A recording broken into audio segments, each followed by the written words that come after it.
Assalamualaikum warahmatullahi wabarakatuh. Selamat siang anak-anakku sekalian. Semoga kalian selalu dalam kondisi sehat sehingga bisa tetap fokus dan semangat dalam menerima materi yang diberikan oleh guru-guru kalian. Oke, kita langsung mulai aja ya. Kita langsung masuk ke materi kali ini. Materi kali ini adalah mengenai konsep diri.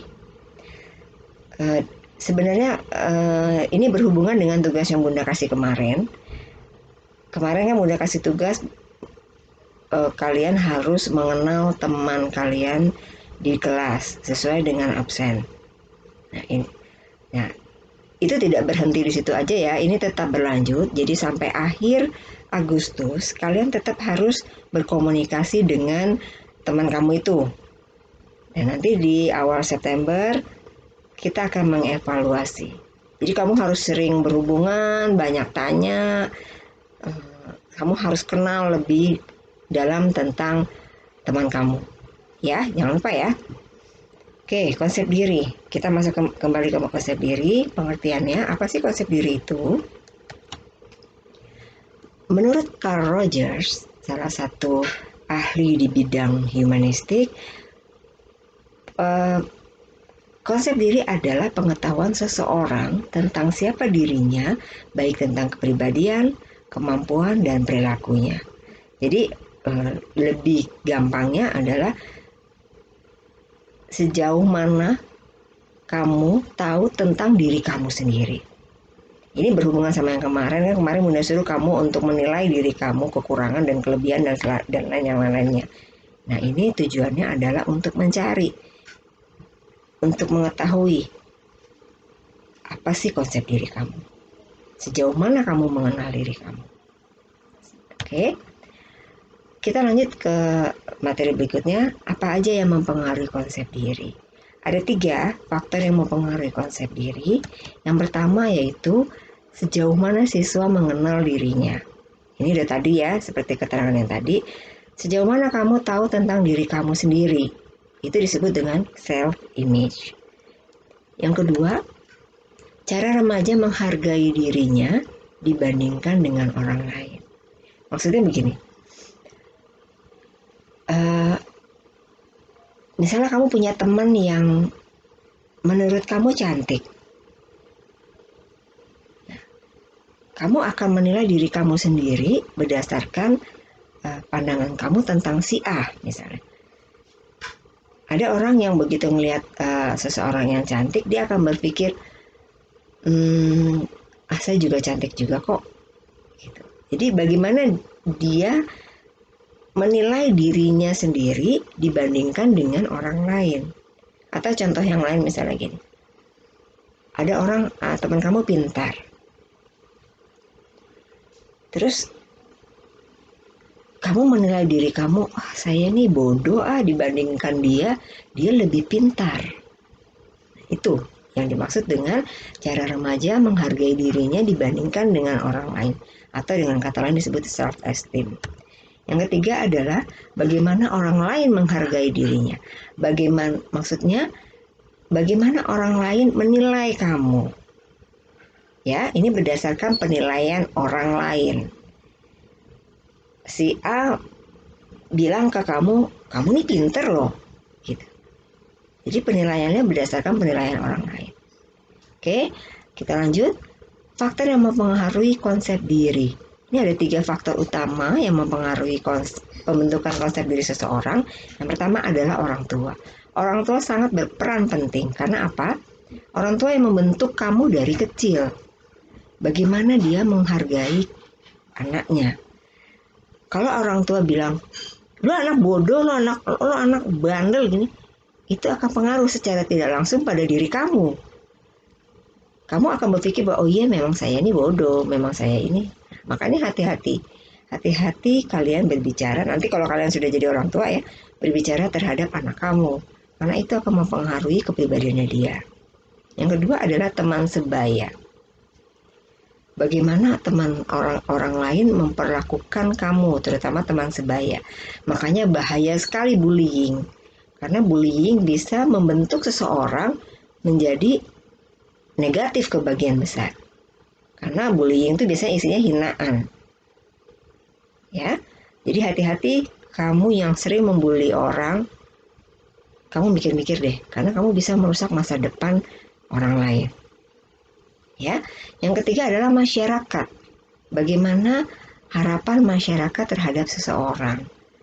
Bagaimana misalnya gini, misalnya kamu terlahir dari keluarga yang berpendidikan, otomatis lingkungan di sekitar kamu atau masyarakat itu akan menilai, oh pasti dia nih orang pintar, karena ibu bapaknya orang pintar semua, gitu. Ini adalah 3 faktor yang mempengaruhi konsep diri. Tapi yang paling penting adalah orang tua. Oke, lanjut. Nah, ini adalah gambaran bagaimana penilaian orang lain akan berpengaruh pada diri kamu sendiri. Maksudnya gini, kamu ini dasarnya kurus, tapi kalau orang lain bilang kamu gemuk, pada saat kamu berdiri di depan kaca, kamu akan melihat diri kamu gemuk, padahal sebenarnya kamu kurus. Ya, ini adalah sebuah ilustrasi dari keterangan yang tadi. Oke, jenis konsep diri ada 2. Ada 2 macam jenis konsep diri. Yang pertama adalah konsep diri positif dan konsep diri negatif. Akan diperjelas lebih dalam.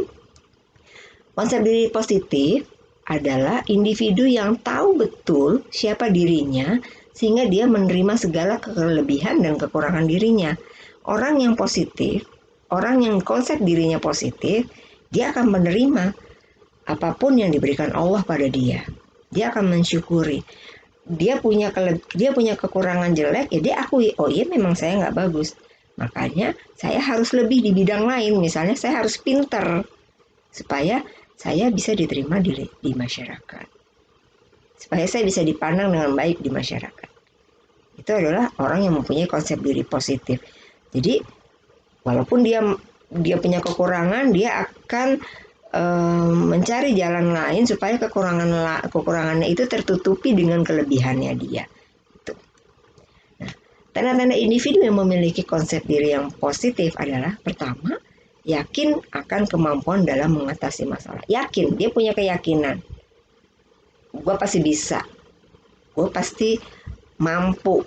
Nah itu, dia yakin. Walaupun kelihatannya sulit, nggak mungkin, tapi saya pasti bisa. Oke, yang kedua, merasa setara dengan orang lain. Dengan orang yang lebih kaya atau dengan orang yang lebih pintar, dia merasa saya sama-sama manusia. Saya berhak mempunyai kedudukan yang sama. Oke. Yang ketiga, menerima pujian tanpa rasa malu. Apapun pujian yang diberikan, dia pede aja. Ada orang muji, ih kamu cantik. Oh iya ya. Ya saya memang cantik. Tapi jangan over pede ya. Oke. Yang keempat, menyadari bahwa setiap orang mempunyai berbagai perasaan dan keinginan serta perilaku yang tidak seharusnya disetujui oleh masyarakat. Maksudnya begini, gak semua yang kita lakukan orang suka. Tapi dia sadar akan hal itu. Ya. Yang kelima, mampu introspeksi diri dan memperbaiki diri. Ini sangat penting. Dia sadar kekurangan dirinya dan dia berusaha untuk memperbaiki. Itu adalah ciri orang yang positif. Oke. Yang kedua adalah konsep diri negatif. Individu yang tidak menerima kondisi dirinya, terutama tidak menerima kekurangan dirinya dan tidak mau mengakui kelebihan orang lain, nah, ia selalu mengikuti apa yang dikerjakan orang lain, itu tandanya dia mempunyai konsep diri yang negatif.